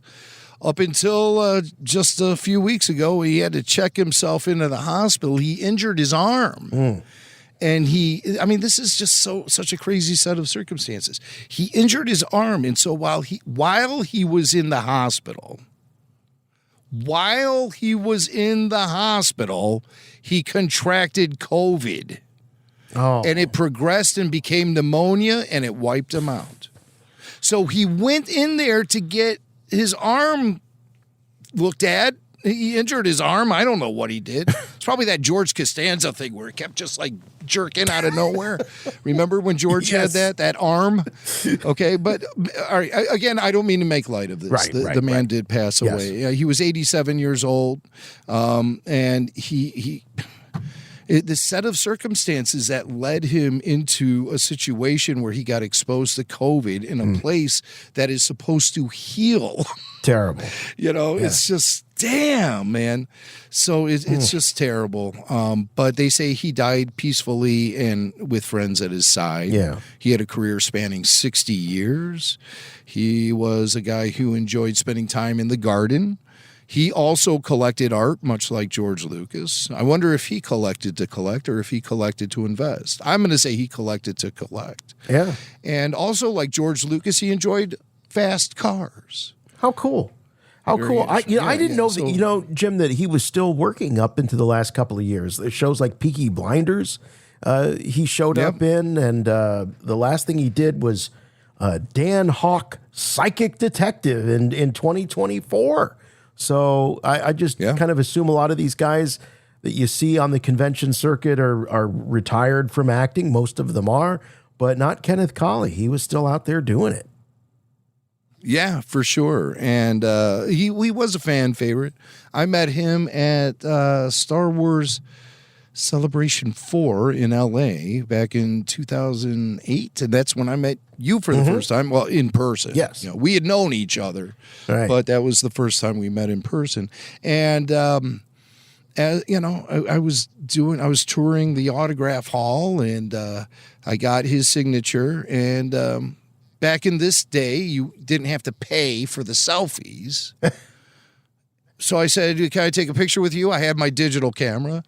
And he said, sure. Somebody took the photo. I can't remember. Somebody who was with our crew back then. And maybe it was Billy Mack. I don't know. But when I took my photo with him, he just brought me in. He put his arm around me and brought me in so close. Ooh. Like so tight. Gave you the old imperial squeeze. It was very uncomfortable. Huh? The imperial squeeze. It was the Piet pull, he was just pulling me in. Yeah. And I was like, this is weird. I'm like, this is weird, but maybe it'll make a nice photo. So I got to dig through all my crap to find that photo. Picture. I'm sure I could find it. If I find it, I'll put it up somewhere on the socials or Patreon or someplace. That one only belongs on Patreon. Yeah. Actually, behind a paywall. Piet pulling. I love it. Yeah. So, but he was Piet in Empire and Jedi, and then he came back about 12 years ago for Lego Star Wars: The Empire Strikes Out, and he once again voiced the character of Piet. Cool. Yeah. So, God bless you, Kenneth Colley. I have a little clip of him here talking to StarWars.com at Star Wars Celebration 2016. So I think he discusses a little bit about why he was brought back for Return of the Jedi. In the original script of Jedi, he didn't appear. And I got a call from George Lucas saying, we've had a lot of fan reaction to the character of Piet. Would you like to be in the next movie? So I said, well, yes. And he said, I don't have any script for you. You have to turn up and I'll write you some scenes. So we did. I just think he's a man doing his job, and all the people out there doing their jobs understand that. He's learning how to survive in a very, very naughty world. Somebody once said to me, Ken, I saw you with the Darth Vader in the scene, and when you were frightened of Vader, it was so good. I said, I wasn't frightened of Vader. I was frightened of the dialogue. Oh, wow. Frightened of the dialogue. That George was writing on the spot. Right. George is writing the crap on the spot for him. No wonder. He's had no time to memorize it or anything. It's an older code, sir, but it checks out. Now, okay. Darth Vader runs a tight ship, okay? Yes. What does older code even mean? I mean, shouldn't there only be one code and older codes then expire? And if you don't have the up-to-date code, you're not landing on that sanctuary moon, my friend. You shouldn't be. In your stolen Imperial shuttle. But Vader knew right away. Yeah, he knew. Yeah. He knew. He's like, oh, no, go ahead and let those guys land. Yeah. Sure. It's an older code, you say? No, it's new now. What was once old is now new. Let them land and prepare my shuttle. Well, rest in peace, Kenneth Colley. Again, Star Wars is one of those where it doesn't take much screen time or many lines to make a big impression, and he made a huge impression. And funny, Jim, as you were talking in the build-up to that you remember fans making these wild speculations about him, and here you got him on stage saying that George called him and said, there's a lot of fans like this character, so let's bring him back. Yeah, they love this character. They're talking about him being the chosen one. I didn't even know anybody would recognize him. I'm bringing Boba Fett back too. Fans are crazy about him. I'm gonna kill him off in a burp joke. You'll love it. Just wait till you see how I kill you. Oh, is that the show? I think that's the show. I'm pretty sure that's it. Yeah. All right, works for me. Chewie, get us out of here! All right, well, if this wasn't enough Rebel Force Radio for you, you can find a whole lot more over on Patreon. Go to patreon.com/Rebel Force Radio, or head over to the homepage for Rebel Force Radio, rebelforceradio.com, and check out the Patreon banner there over on the right-hand side. And you will be taken to a portal where you can sign up to support the operation here at Rebel Force Radio, but it comes with big benefits like exclusive podcasts that you can't get from any of the podcast providers. You'll only find them there on Patreon, things like the Q&A, the RPG, the Babu Freaks, all of that can be found. Plus, at the All Access tier, you can watch the full show video of this podcast, and it really is a different experience. Jim goes to great lengths to really amp up the audio podcast, and but there's also a charm to the more raw version of what we do here each and every week. And so it's really, I think, really to get the full RFR experience, you need both. Watch the video, listen to the full audio podcast, and that the only way you can get that video is through the All Access tier on Patreon. So please check that out. Plus, not to mention the incredible group of Star Wars fans that you can interact with each and every day there on Patreon. So check that out. Watch us on YouTube. We get a lot of the highlights and some of the clips from that full show video that show up, plus a huge repository archive of so much Rebel Force Radio history over there on YouTube. Please subscribe, like, make a comment. We appreciate that.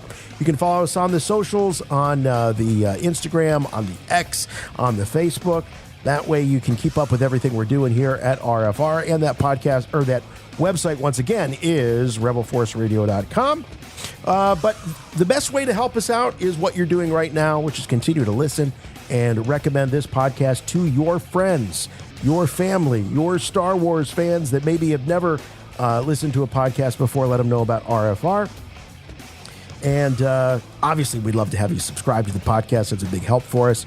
So please subscribe. If your podcatcher of choice allows you to also leave a review. We love to have your reviews. We read them all. We just have one simple, small rule. Please make them good. All right, that's going to do it for you, for us this week on RFR. We'll see you next week for a whole lot more. So until next week, for Rebel Force Radio, I'm Jason. I'm Jimmy Mac. And remember, The Force will be with you, always.